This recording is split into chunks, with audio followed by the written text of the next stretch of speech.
Hello Africa. Salut l'Afrique, bienvenue à Business Africa sur Africa News. Je suis Ignatius Anor, voici le sommaire. Les petites et moyennes entreprises ont du mal à avoir accès au financement en Côte d'Ivoire malgré les améliorations apportées au climat d'investissement.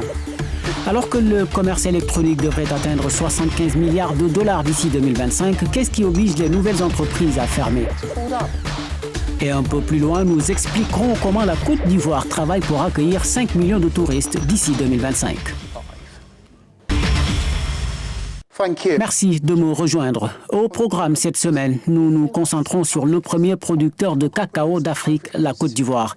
Le commerce électronique devrait atteindre 75 milliards de dollars pour quelques 600 millions de clients d'ici 2025. C'est ce que dit une société mondiale de conseil en digital, McKinsey & Company. Mais dans le pays, certains des principaux opérateurs du commerce électronique ont fermé. Afrimarket et Yatou sont les derniers à suivre le mouvement. Ils ont tous les deux cité le manque de fonds pour expliquer leur fermeture. Nous entendrons un analyste, mais d'abord, qu'est-ce qui provoque la fermeture dans un secteur considéré comme prometteur ? Jumia fait partie des entreprises qui mènent la danse dans le secteur de l'e-commerce en Côte d'Ivoire et elle semble résister là où d'autres ont échoué, les plus récentes étant Afrimarket et Yatou. Créé en 2013, Afrimarket avait réussi à se positionner en spécialiste du cash to goods avec des clients en France et en Afrique. Et pour Yatou, l'aventure a pris fin après 3 ans sur le marché ivoirien. La start-up qui revendiquait la 2e place derrière Jumia a évoqué comme Afrimarket des difficultés de fonds pour poursuivre son développement. Ajouté à ces entreprises, Gerawa et Africa Shop ont également cette année fermé boutique. Un coup dur à un secteur pourtant considéré comme prometteur. L'agence de conseil numérique internationale McKinsey & Company indiquait dans une étude que d'ici 2025, le commerce électronique pourrait représenter 10% des ventes au détail des plus grandes économies africaines et que le marché pèsera 75 milliards de dollars pour 600 millions de consommateurs. En attendant d'y arriver, les défis restent nombreux, notamment le taux de pénétration d'Internet, la bancarisation des populations et l'adressage. Nelson Kingatal est coordonnateur de la start-up Yal Protect basée à Yaoundé, capitale du Cameroun. Il nous rejoint par téléphone pour partager son point de vue sur cette question. Merci d'avoir accepté de nous parler, Nelson.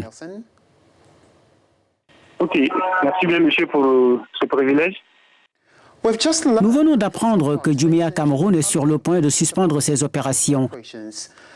Il y a 2 mois, Afrimarket et Yatou en Côte d'Ivoire ont fermé.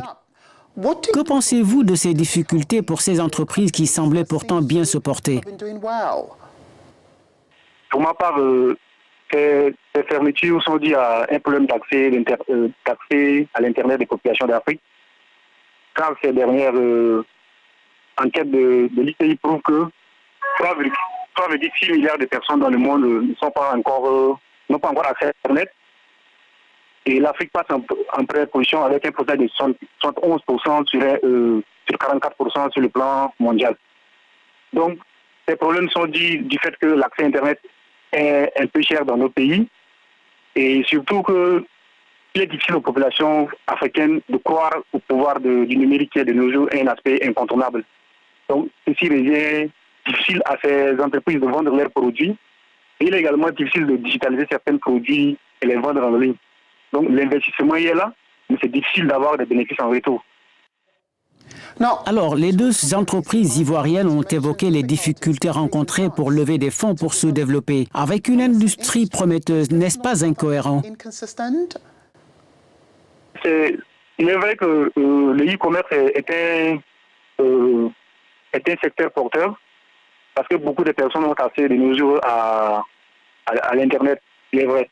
Mais de l'autre côté, il est un peu difficile parce que les services de paiement ne donnent pas la fiabilité aux clients de croire aux produits et beaucoup de clients hésitent de payer ces produits à travers les lignes. Pour eux, il sera difficile que leurs produits les parviennent s'ils laissent partir leur argent, étant donné qu'ils ne voient pas la personne de façon physique. Il est un peu difficile à ces clients de payer les produits. Donc les entreprises investissent beaucoup pour faire la publicité, pour faire la communication de leurs produits, mais il est difficile d'avoir un retour sur investissement. Donc, pour ma part, il faut également appuyer sur l'aspect, en fait, de comportement, de mentalité des Africains.